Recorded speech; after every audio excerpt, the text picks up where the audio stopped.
Alors, mesdames et messieurs, notre prochaine oratrice est la première Mathieu Savage du club. En effet, il y a 15 ans, un mois après être devenue membre, elle performait à notre 45e anniversaire. And that was just the first step to success.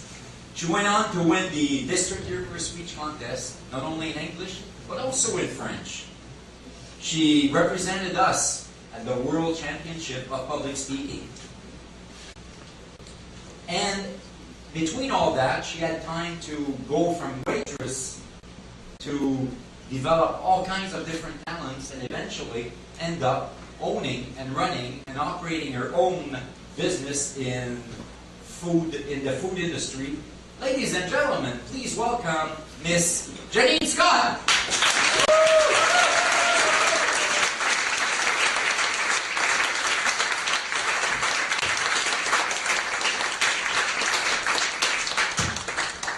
St. Lawrence Toastmasters is 60 years old this year. Wow, what a milestone birthday.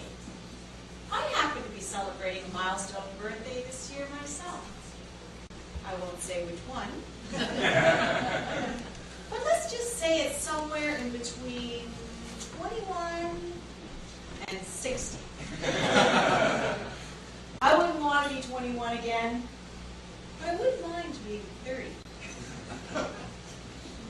The funny thing is about milestone birthdays is it gives you a chance to reflect on the things you've accomplished and the things that you've learned in the past years.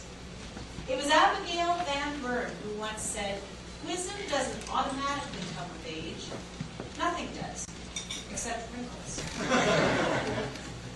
It's true that some wines improve with age, but only if the grapes were good to begin with.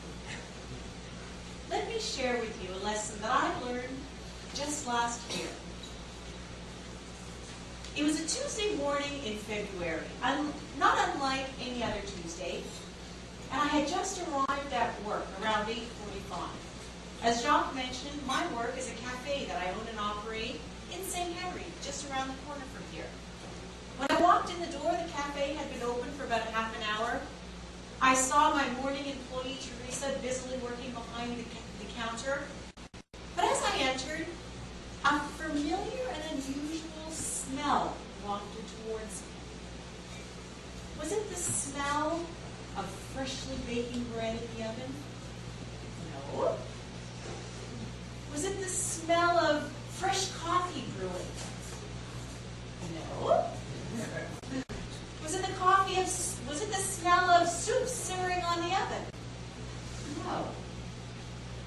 It was a very distinct and familiar smell of urine. As I walked a little bit further into the cafe, I noticed there was a couple at a table in the corner, an elderly couple. They seemed normal enough, but as I walked closer to them, I noticed the unkempt hair, the disheveled clothing, and I realized that they were a homeless couple who had come in from the cold. The smell permeated through the four walls of my tiny, pristine, clean cafe. You couldn't get away from it. I went over to my employee, Teresa. She just shrugged her shoulders and whispered to me, "What can I do? They paid for their coffee." I thought to myself, I have to ask them to leave. No customers are going to come into my cafe. But if you remember what the weather was like last winter, that morning the temperature was -20. I decided to avoid the problem, so I descended the stairs into my office, but I thought to myself, I'm going to lose all my customers. Without customers, I can't pay my bills. I have to ask them to leave, but every time I climbed the stairs and entered the cafe, I thought to myself, how could I ask them to leave?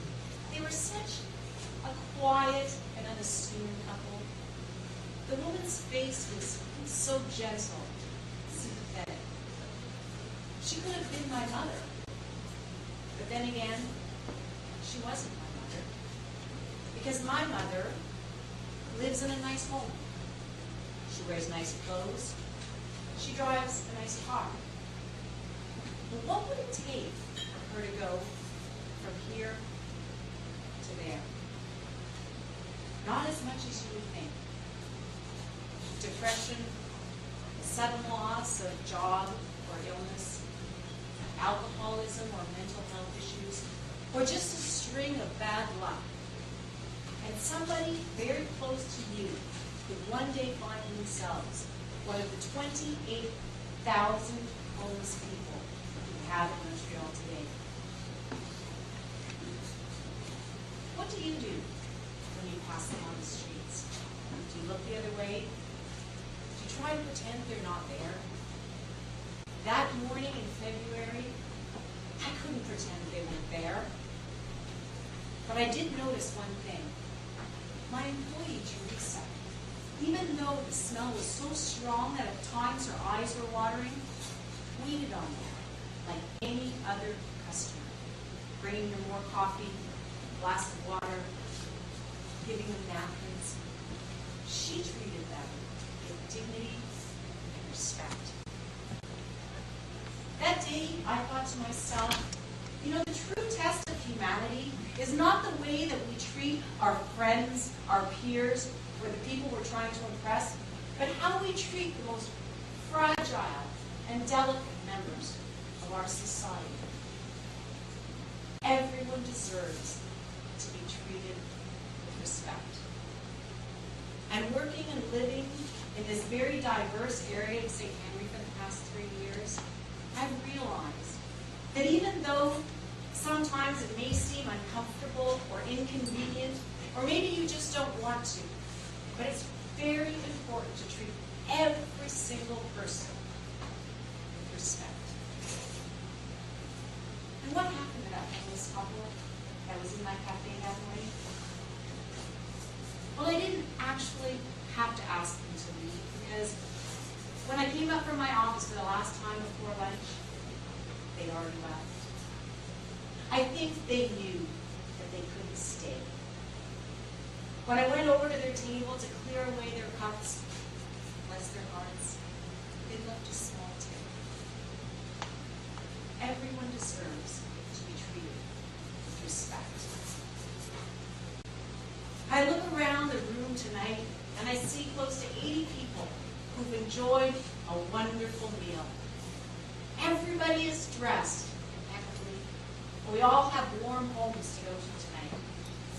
That makes us richer than 75% of the population of the world. And I'm very grateful.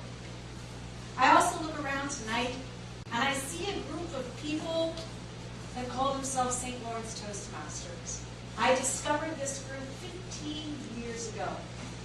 And I'm grateful that I found this group that helped me to put my thoughts into words, my words into messages, so that I could speak to you tonight. Thank you, St. Lawrence Toastmasters. I'd like to close by paraphrasing Coco Chanel. Nature gave you the face that you have at the age of 20. Life shapes the face that you have at the age of 40. But at 60, you get the face that you earned. Happy 60th anniversary, St. Lawrence Toastmasters, and many